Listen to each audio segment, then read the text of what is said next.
Hello friends, मैं हूँ लक्ष्मी हौलादार। मैं एक NLP कोच हूँ। आज एक ऐसे साइंस के बारे में बताने वाली हूँ आपको कि जो चीज़ आपको दिया गया है, आप जब से जन्म लिए हो वो टूल आपको दिया गया है, लेकिन प्रॉब्लम ये है हमारे साथ कि हम उस टूल का कभी भी सही तरीके से यूज़ नहीं किया है। फ्रेंड, हमारा वो टूल है हमारा माइंड। कितनी आश्चर्यजनक बात है कि जिस टूल के साथ हमें जन्म दिया गया, लेकिन क्या कोई ये समझाया गया कि हमारा माइंड कैसे काम करता है, इस टूल का उपयोग हम किस किस जगह पे कर सकते हैं और कैसे हम इसका उपयोग कर सकते हैं? तो शायद नहीं।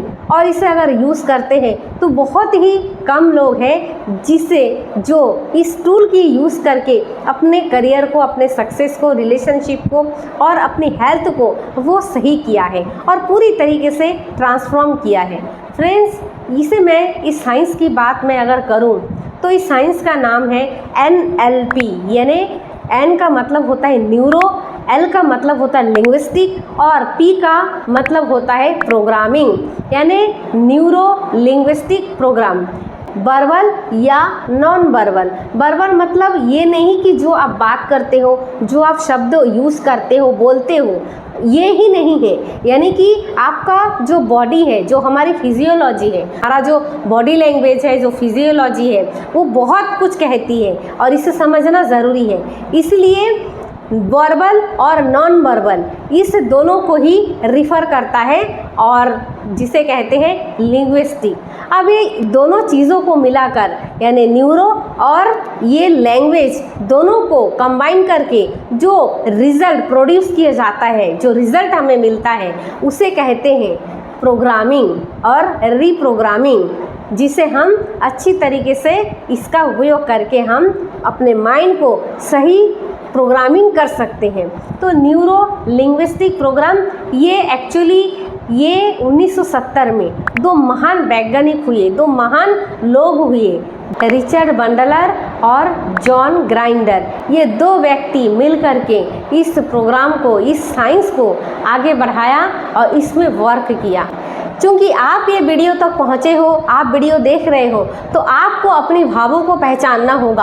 आप अपने अंदर जो हमारी 18 पॉइंट है हमारी बॉडी में, जो इमोशंस को हम फील करते हैं, जो हमारी इमोशंस की जगह है, जिसे हम सोचते हैं ना, एक विचार से ही शुरू होती है और वो विचार नेगेटिव या पॉजिटिव हो सकते हैं। पॉजिटिव होती है तो बहुत अच्छी बात है, लेकिन अगर नेगेटिव भी होती है और होता भी है, क्योंकि लोग ज़्यादातर नेगेटिव की तरफ ही आकर्षित होते हैं, तो अगर वो विचार ही नेगेटिव है तो वो घर करता है। आप उसे स्पेस देते हो, स्थान देते हो, स्टोर करते हो अपनी बॉडी में। आपने सही सुना, आप ही स्टोर देते हो, आप ही स्टोर करते हो अपनी बॉडी के 18 पॉइंट में। 18 जगह ऐसा है जहां आप अपनी इमोशंस को फील करते हो और उसी इमोशंस को अगर आप सही तरीके से डील नहीं किया तो आप बहुत कुछ खोते हैं। आप अपने रिश्तों को खोते हैं, अपने करियर को खोते हैं, अपने करियर में फोकस नहीं कर पाते हैं और आप हेल्थ को भी खो देते हैं। आप अपना हेल्थ को ख़राब कर देते हैं और आप अपने वेल्थ को तो ख़राब करते ही हैं, क्योंकि जब आप इमोशंस में होते हैं, नेगेटिव इमोशंस में, ना आप अपने हेल्थ को ठीक से समझ पाते हो।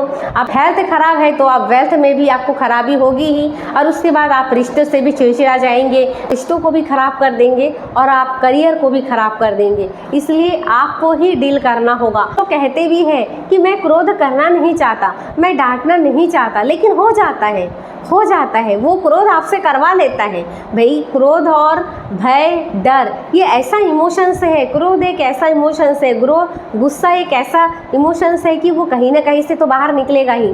नहीं निकलेगा तो आपके लिए ख़राब है, निकलेगा तो और लोगों के लिए भी ख़राब है। लेकिन उसको बैलेंस कैसे किया जाए ये देखना ज़रूरी है।